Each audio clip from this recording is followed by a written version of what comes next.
लीजिए सुनिए विश्वंभरनाथ शर्मा कौशिक की लिखी कहानी निर्बल की विजय, मेरी यानी समीर गोस्वामी की आवाज में। संध्या का अंधकार हो गया था, परंतु फिर भी पोलैंड के वारसा नगर की सड़कें अंधकार में डूबी हुई थीं। वायुयानों के आक्रमण के भय से सारा नगर अंधकार में डूबा हुआ था।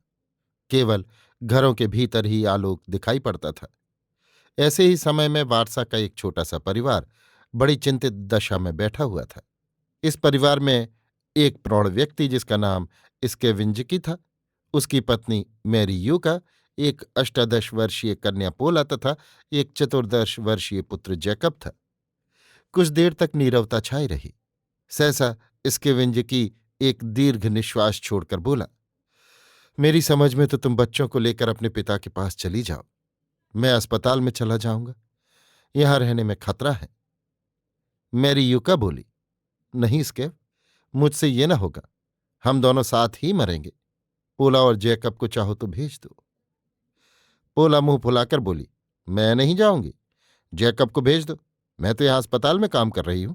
घायलों की सेवा छोड़कर मैं चली जाऊं? वाह, मैं अकेला कहीं नहीं जाऊंगा। तू यहां रहे और मैं चला जाऊं। अच्छी कही, जैकब ने पोला से कहा। इसके विंज की पत्नी से बोला, जब तक तुम नहीं जाओगी मेरी यूका, तब तक कोई नहीं जाएगा। वारसा पर 2-4 दिनों में आक्रमण होने ही वाला है। अभी निकल जाने का समय है। मेरी जो कहो तो मुझे तो इस समय युद्धस्थल में होना चाहिए था, मगर इस गठिया दर्द के मारे मैं यहां अपाहिजों की तरह पड़ा हूं, जबकि नगर के सभी आदमी देश पर बलिदान होने के लिए कमर बांधे घूम रहे हैं। अपनी इस विवशता पर मुझे कितना दुख है। उफ, जी चाहता है गला काट लूं। जैकब बोला, पिताजी तुम्हें छोड़कर कोई कहीं ना जाएगा। क्या बताऊं, यदि मैं 2-3 बरस और बड़ा होता तो मैं फौज में भर्ती कर लिया जाता।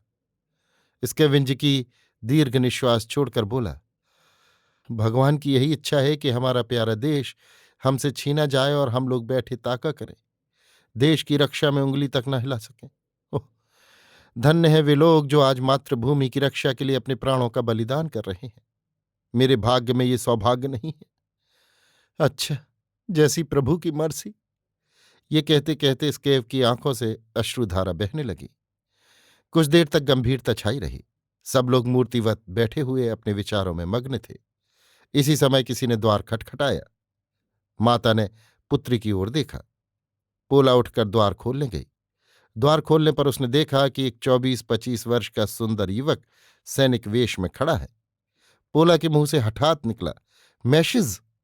मैशिज मुस्कुराकर बोला, हाँ मैं हूं पोला। पोला द्वार छोड़कर बगल में हो गई और सिर झुकाकर बोली, आओ अंदर आओ। मैशिज पोला को देखता हुआ अंदर आया। पोला भी द्वार बंद करके उसके पीछे पीछे आई। मैशिज ने स्केव तथा मेरी यूका को प्रणाम किया और जैकब से बोला, मजे में हो? जैकब ने मुस्कुराकर मैशिज से हाथ मिलाया। स्केव ने पहला प्रश्न किया, कहो क्या समाचार है मैशिज? समाचार अच्छे नहीं हैं। हमारी फौजें पीछे हटती चली जा रही हैं, और वो तो होना ही है। जर्मन फौजों के सामने हम लोगों के लिए केवल अपने प्राणों की आहुति देने के अतिरिक्त और उपाय ही क्या है? और यही सबसे बढ़ के उपाय है, स्कैब ने गंभीरतापूर्वक कहा। आपकी गठिया कैसी है? ये तो मेरे जन्म भर के पापों का फल है मैशिज, जो इस समय मुझे मिल रहा है। ऐसे नाजुक समय पर इस रोग का उभरना, उफ, बहुत बड़े पापों का फल है। आज मैं रणक्षेत्र में जा रहा हूं। पोला कुर्सी पर हाथ रखे खड़ी थी। मैशिज की बात सुनकर वो चौंक पड़ी। उसके रक्तिम कपोलों का रंग फीका पड़ गया। मैरी युका भी चौंकी। उसने पूछा, आज ही? हाँ, आज ही 2 घंटे बाद। हमें 2 घंटे की छुट्टी मिली है। उसके बाद हमारी टुकड़ी रवाना हो जाएगी। मैंने सोचा आप लोगों से भी मिल लूं, क्योंकि जीवित लौटने की आशा तो बहुत ही कम है। ये कहकर मैशिज हंस पड़ा और हंसते हुए एक खाली कुर्सी पर बैठ गया। जो मातृभूमि की रक्षा में अपने प्राण देंगे, वे ही तो देश के सच्चे सपूत हैं। हमारे जैसे लोग तो कपूत ही हैं, ना कुछ सेवा ही कर सके और अंत में देश को पराधीन होते देखेंगे। मैशीज, तुम मेरा खात्मा करके जाओ तो तुम्हें बड़ा पुण्य हो, स्केब ने विषादपूर्ण स्वर से कहा। मैशीज गंभीर होकर बोला, इतने निराश होने की आवश्यकता नहीं है। बाद को देश को स्वाधीन करने के लिए भी तो सपूतों की आवश्यकता पड़ेगी। और आप सपूत हैं, इसमें मुझे जरा भी संदेह नहीं है। कम से कम आज इस समय हमारे साथ भोजन कर लो। मेरी युका ने कहा। हाँ हाँ, क्या हर्ज है। मेरी युका उठी और पोला से बोली, चलो बेटी, खाने का बंदोबस्त करें। दोनों चली गईं। 1 घंटे पश्चात मैशीज विदा हो रहा था। पोला भी कपड़े पहनकर तैयार थी। उसे देखकर मैशीज ने पूछा, तुम कहाँ जा रही हो? अस्पताल, रात की ड्यूटी है। तब तो बड़ा अच्छा है, मैं तुम्हें अस्पताल पहुंचाकर चला जाऊंगा। सबने अश्रुपूर्ण नेत्रों से मैशीज को विदा किया। जैकब बोला, आपको फील्ड पर जाते देख मुझे ईर्ष्या होती है। मैशीज हंसकर बोला, घबराओ नहीं, तुम्हें भी अवसर मिलेगा। मैशीज और पोला घर के बाहर आए। दोनों चुपचाप अस्पताल की ओर चलने लगे। पश्चिम दिशा से तोपों की गड़गड़ाहट का क्षीण शब्द सुनाई पड़ रहा था।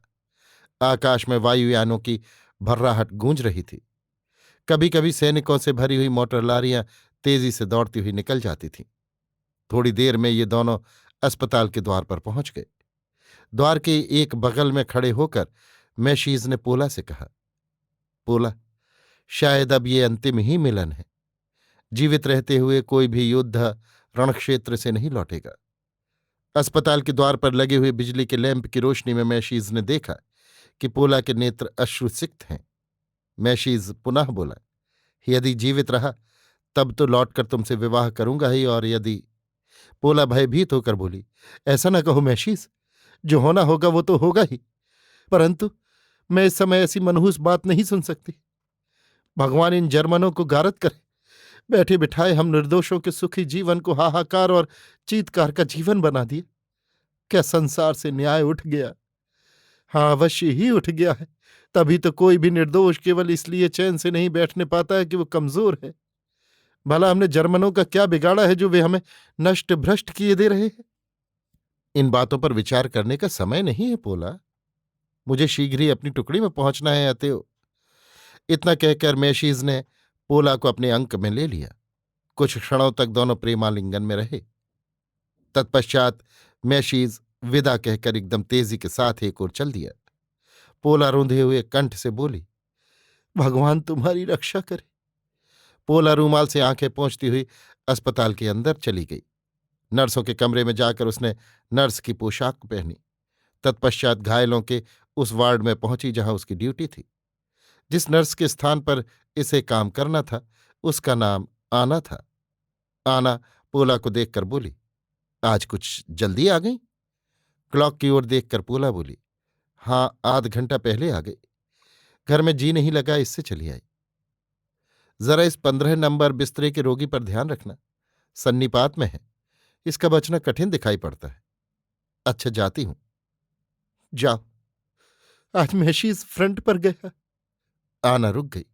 उसके मुंह से निकला, अच्छा तभी। पोला एकदम रो पड़ी। आना ने उसके गले में बांह डालकर कहा, है, मरीजों के सामने रोती है, बुरी बात। इतना कहकर वो पोला को हाथा के बाहर बरामदे में ले आई। पोला आना के कंधे पर सिर रखकर कुछ देर तक रोती रही। आना ने उसे सांत्वना देकर शांत किया।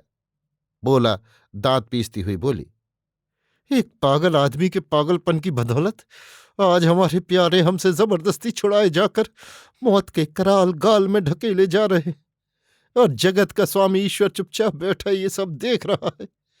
कौन कहता है कि ईश्वर है? ये सब भ्रम है, सब धोखा है। ईश्वर कहीं नहीं, कोई नहीं। आना ने पोला के मुख पर हाथ रख दिया और कहा, चुप, ऐसी कुफ्र की बातें नहीं बकनी चाहिए। बलवान का पागलपन सदैव भयानक होता है। ईश्वर है और अवश्य है। अत्याचारियों को वो अवश्य दंड देता है, परंतु उसके कानून में जबरदस्ती नहीं है।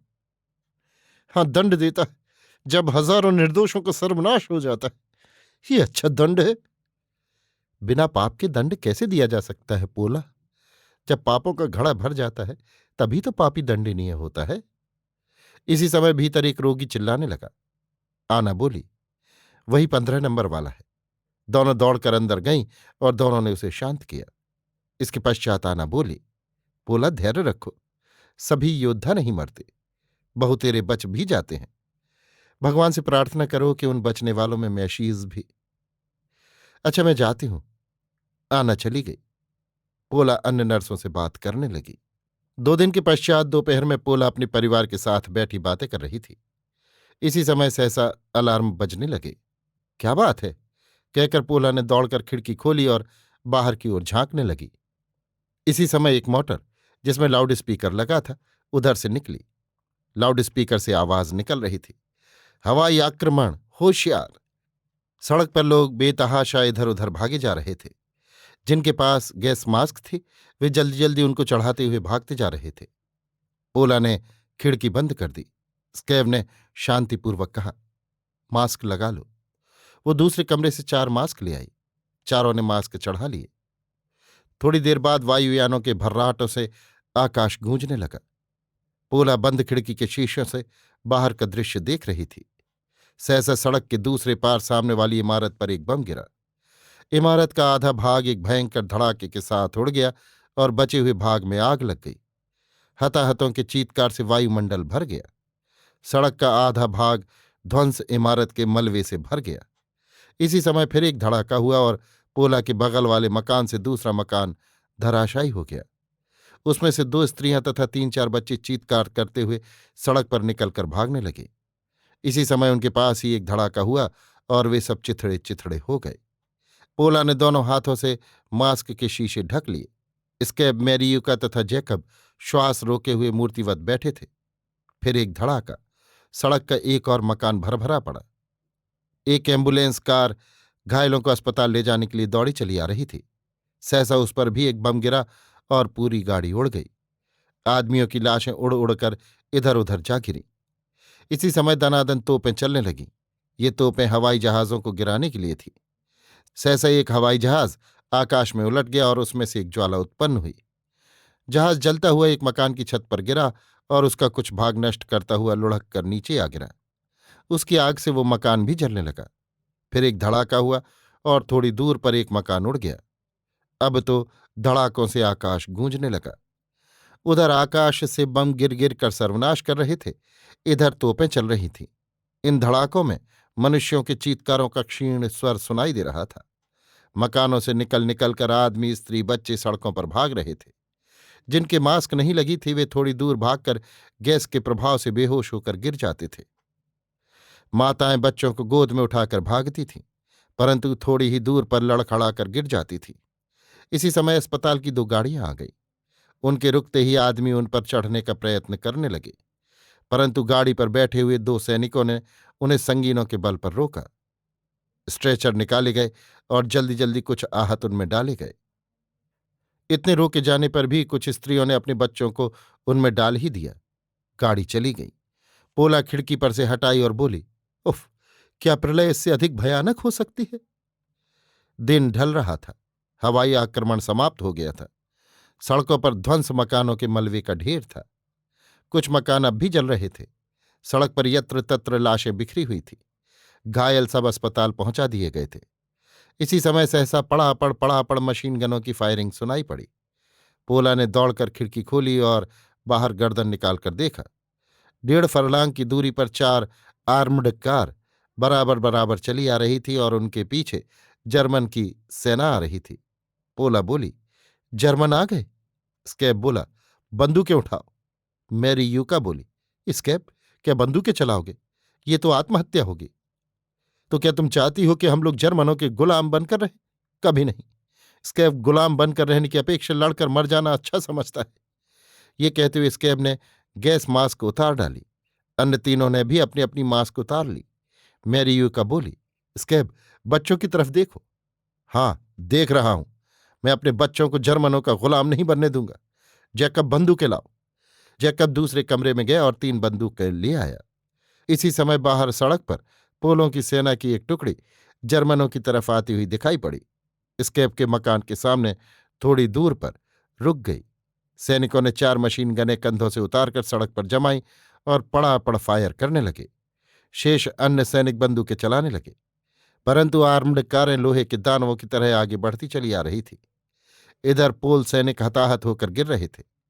जब थोड़े आदमी रह गए तो वे भागे, परंतु एक सैनिक बराबर डटा हुआ मशीन गन चलाता रहा। अंत में उसके भी गोली लगी और वो अपनी मशीन गन के पास ही लुढ़क गया। पोला, जेकब तथा स्केब तीनों खिड़कियों पर बंदूकें ताने खड़े थे। स्केब गठिया के मारे एक लकड़ी के सहारे खड़ा था। कुछ देर में आर्म्ड कारें लाशों को रौंदती हुई निकल गईं। जब जर्मन सैनिक खिड़कियों के सामने आए तो 3 फायर एक साथ हुए। 3 जर्मन सैनिक चक्कर खाकर जा गिरे। फिर 3 फायर, इस बार 2 गिरे। जर्मन सैनिकों ने इन्हें बंदूक चलाते देख लिया। 15-20 सैनिक दौड़ पड़े। मकान का द्वार बंद था, परंतु उन्होंने बंदूकों के कुंदों से द्वार तोड़ डाला और भीतर घुस आए। आते ही एक ने स्केव की छाती में संगीन घुसेड़ दी। एक ने पिस्तौल से जैकब को खत्म कर दिया। एक सैनिक पोला को देखकर बोला, ओहो, ये लड़की तो खूबसूरत है।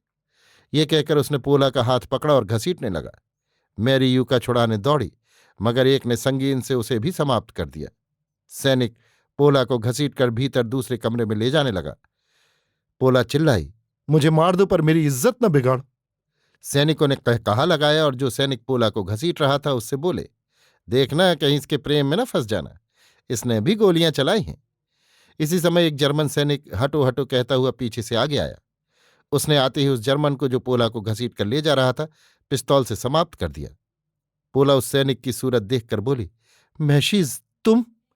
मैशीज बोला, हाँ मैंने एक मुर्दा जर्मन की वर्दी उतार कर पहनी, तब तुम तक पहुंच सका। जर्मन सैनिक एक जर्मन को जर्मन पर आक्रमण करते देख हदबुद्धि से खड़े थे। मैशीज की बात सुनकर सब चिल्ला उठे, ये तो पोल है।